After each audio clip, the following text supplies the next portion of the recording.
ये 14 फरवरी 2026 की शिव बाबा की मुरली का। इसका शीर्षक है ज्ञान की तीसरी आंख और दिव्य विरासत।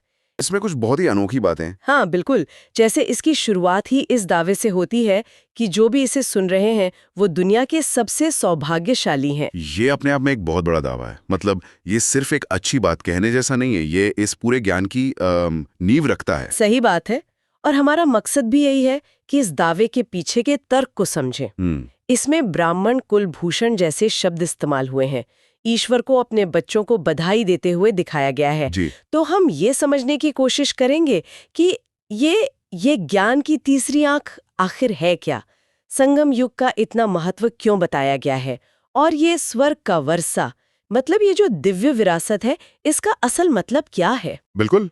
और स्रोत की एक और दिलचस्प बात यह है कि वो आज की दुनिया को नर्क कहता है। हाँ, और कहता है कि लोग दुख में ही भगवान को याद करते हैं। वो कहावत भी है ना, दुख में सिमरन सब करे, सुख में करे ना कोई। बिल्कुल। और स्रोत इसी आम कहावत को अपनी सबसे बड़ी दलील बनाता है। अच्छा, कैसे? उसका तर्क है कि भगवान के आने का समय ही वही होता है जब दुनिया अपने सबसे बुरे दौर से गुजर रही हो, जब दुख, अशांति ये सब हद से ज्यादा बढ़ जाता है। तभी रचेता को आकर हस्तक्षेप करना पड़ता है। मतलब ये एक तरह का डिवाइन इंटरवेंशन है। हाँ, कह सकते हैं।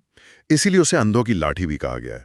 यहाँ अंधा होने का मतलब शारीरिक नहीं है बल्कि आध्यात्मिक अज्ञान। बिल्कुल, वो अज्ञान जहाँ लोग ये भूल चुके हैं कि वो असल में कौन है, कहाँ से आए हैं। तो ये ज्ञान उस अज्ञान के अंधेरे को दूर करने का एक जरिया है। पर यहाँ एक बड़ा सवाल उठता है जो स्रोत ने खुद ही पूछा है। कौन सा सवाल? कि अगर ईश्वर को ज्ञान देना ही था तो उन्होंने सतयुग यानी स्वर्ण युग क्यों नहीं चुना?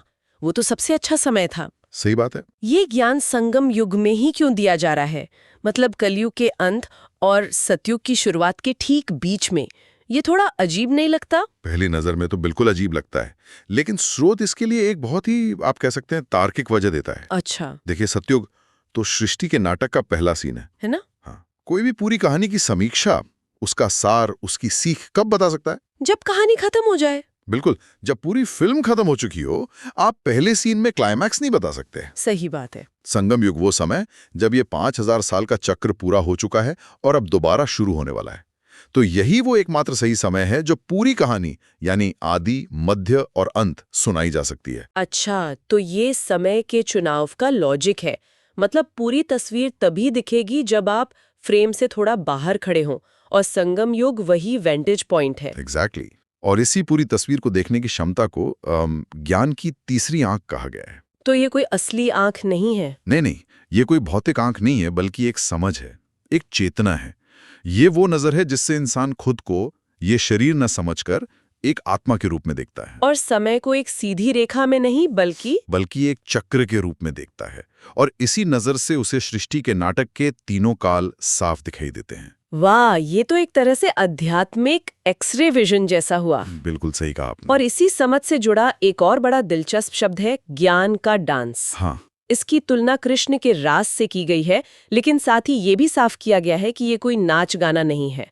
तो फिर ये है क्या? ये एक बहुत गहरी उपमा है। देखिए, सोचिए, जब कोई डांसर अपनी कला में माहिर हो जाता है तो वो नाचता नहीं है, वो खुद नाच बन जाता है। बिल्कुल। उसके लिए हर स्टेप बोझ नहीं बल्कि आनंद की अभिव्यक्ति होती है। जी। ज्ञान का डांस भी कुछ ऐसा ही है। जब ये ज्ञान बुद्धि में पूरी तरह बैठ जाता है तो ये बोझ नहीं लगता, बल्कि एक खुशी का, एक हल्केपन का एहसास कराता है। हाँ, बुद्धि इस ज्ञान के संगीत पर झूमने लगती है। ये विचारों का, समझ का नृत्य है, शरीर का नहीं। ज्ञान में रम जाने की अवस्था, ये बात बहुत खूबसूरत है। जी। लेकिन इस डांस को सिखाने वाला कोई कोरियोग्राफर भी तो होगा। स्रोत में कुछ बहुत ही अनोखे किरदारों का जिक्र है, जैसे बाप दादा।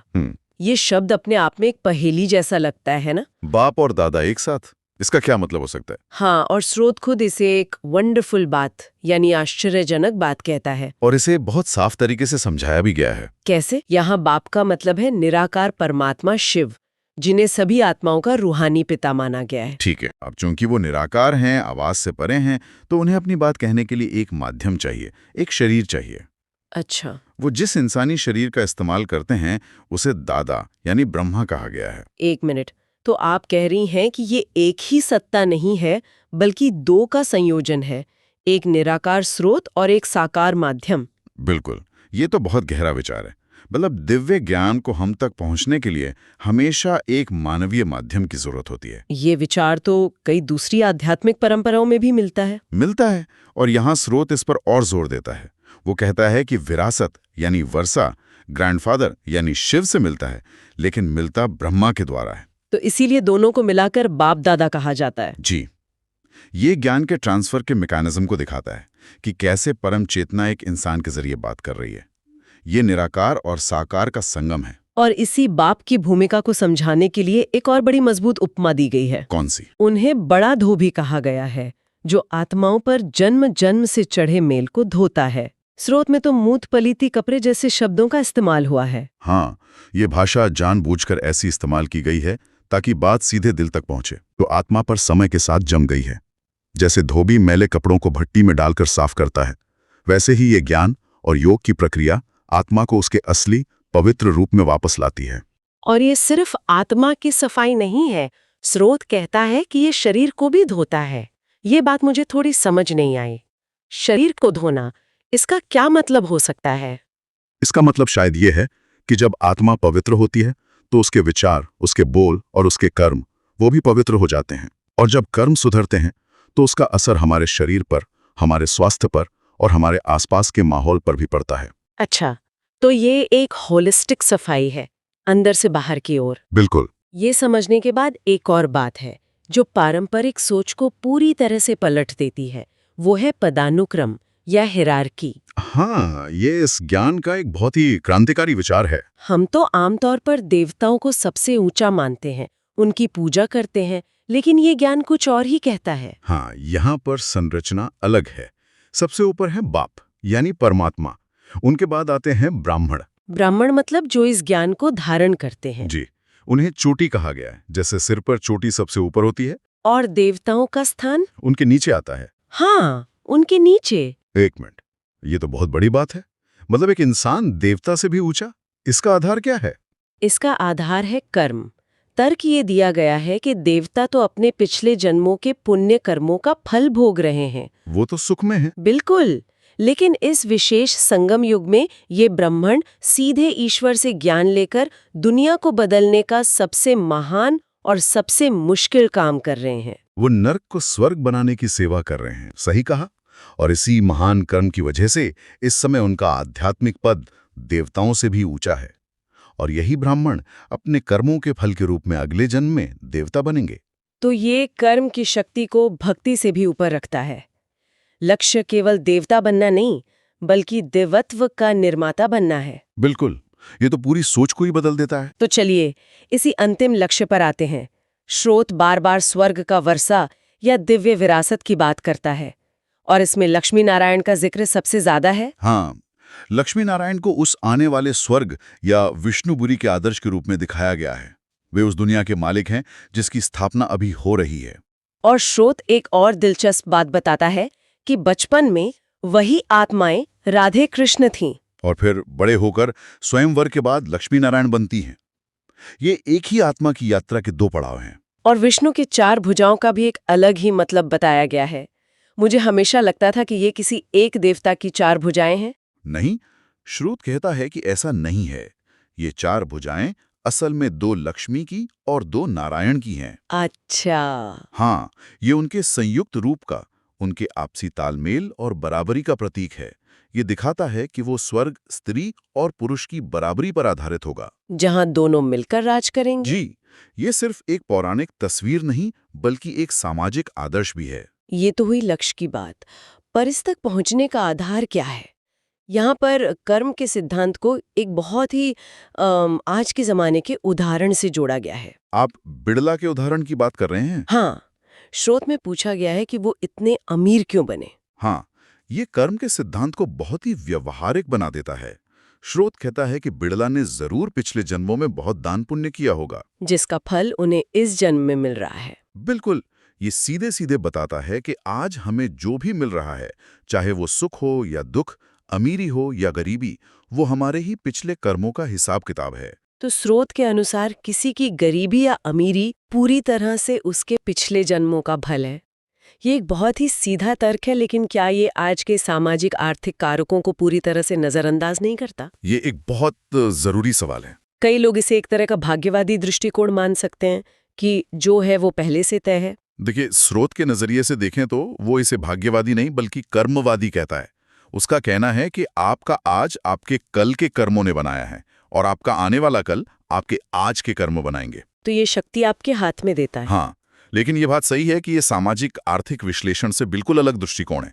ये आत्मा की यात्रा पर केंद्रित है, न कि एक जीवन की सामाजिक संरचना पर। और स्रोत का दावा है कि कर्म अकर्म विकर्म की ये गहरी गति इतनी जटिल है कि इसे कोई इंसान नहीं समझा सकता। इसीलिए इसे समझाने के लिए स्वयं शिव भगवान को आना पड़ा, जैसा उन्होंने गीता में किया था। ये इस ज्ञान का एक केंद्रीय बिंदु है। और ये दावा इस ज्ञान को सीधे परमात्मा से जोड़ता है, इसे मानवीय व्याख्याओं से ऊपर रखता है। जी। तो ठीक है, हमने समस्या यानी नर्क को समझा, गाइड यानी बाप दादा को जाना और लक्ष्य यानी स्वर्ग को भी देख लिया। अब रास्ता क्या है? मतलब ये ज्ञान की तीसरी आंख मिलने के बाद करना क्या है? सिर्फ जान लेना तो काफी नहीं होगा। नहीं, बिल्कुल नहीं। रास्ता अभ्यास का है। स्रोत दो मुख्य बातें कहता है। पहली, रोज खुद को याद दिलाना कि मैं ये शरीर नहीं, एक आत्मा हूं। इसे आत्मा अभिमानी अवस्था कहा गया है। जी, ये सबसे पहला और सबसे जरूरी कदम है, अपनी पहचान को शरीर से आत्मा पर शिफ्ट करना। और दूसरा है उस आत्मा के घर परम धाम या शांति धाम को याद करना, वो जगह जहां सभी आत्माएं अपने पिता परमात्मा के साथ रहती हैं। इसे ही योग कहा गया है। तो ये ज्ञान और योग का एक मिला जुला रास्ता है। बिल्कुल। ज्ञान से समझ मिलती है कि क्या करना है और क्यों करना है, और योग यानी याद की शक्ति से आत्मा में पवित्रता और बल भरता है। इसी प्रक्रिया से आत्मा उस दिव्य विरासत की अधिकारी बनती है। तो इसका कुल मिला के मतलब क्या है? अगर हमें इस पूरी बातचीत को समेटना हो तो क्या कहेंगे? आज हमने एक ऐसे नजरिए को समझा जो समय को एक चक्र के रूप में देखता है, जहां इतिहास खुद को दोहराता है, और इस चक्र के एक खास मोड़ पर, जिसे संगम युग कहते हैं, ये आध्यात्मिक ज्ञान सामने आता है। बिल्कुल। और इस ज्ञान में कर्म को सर्वोच्च महत्व दिया गया है, इतना कि वर्तमान समय में सही कर्म करने वाले ब्राह्मणों का दर्जा भविष्य के देवताओं से भी ऊंचा बताया गया है। हाँ, ये बात बहुत बड़ी है। इसका सार ये है कि ये आत्म परिवर्तन से विश्व परिवर्तन की बात करता है। ये बाहरी कर्मकांडों या रस्मों रिवाजों से ज्यादा अपनी आंतरिक स्थिति, अपनी चेतना को बदलने पर जोर देता है। तो ये एक तरह का रोड मैप है कि कैसे इंसान अपनी असली आध्यात्मिक पहचान को समझकर और ईश्वरीय ज्ञान पर चलकर न सिर्फ अपना भाग्य बदल सकता है, बल्कि पूरी दुनिया को नर्क से स्वर्ग बनाने में मददगार बन सकता है। हाँ, ये व्यक्तिगत उद्धार से आगे बढ़कर सामूहिक परिवर्तन की बात करता है। ये कहता है कि जब लाखों आत्माएं एक साथ मिलकर अपनी चेतना को बदलेंगी तो दुनिया अपने आप बदल जाएगी। जी बिल्कुल। अंत में एक विचार, स्रोत का एक केंद्रीय दावा है कि भारतवासी ये भूल गए हैं कि वे सीधे परमपिता परमात्मा शिव की संतान हैं और स्वर्ग के मालिक थे। ये पहचान और विरासत का एक बहुत गहरा सवाल है। ये हमें इस बात पर सोचने के लिए छोड़ जाता है कि अगर कर्मों की गति इतनी सीधी और शक्तिशाली है, जैसा कि स्रोत बताता है, तो हमारे आज के कौन से छोटे से छोटे विचार या कर्म हमारे और इस दुनिया के भविष्य की सबसे बड़ी कहानी लिख रहे हैं।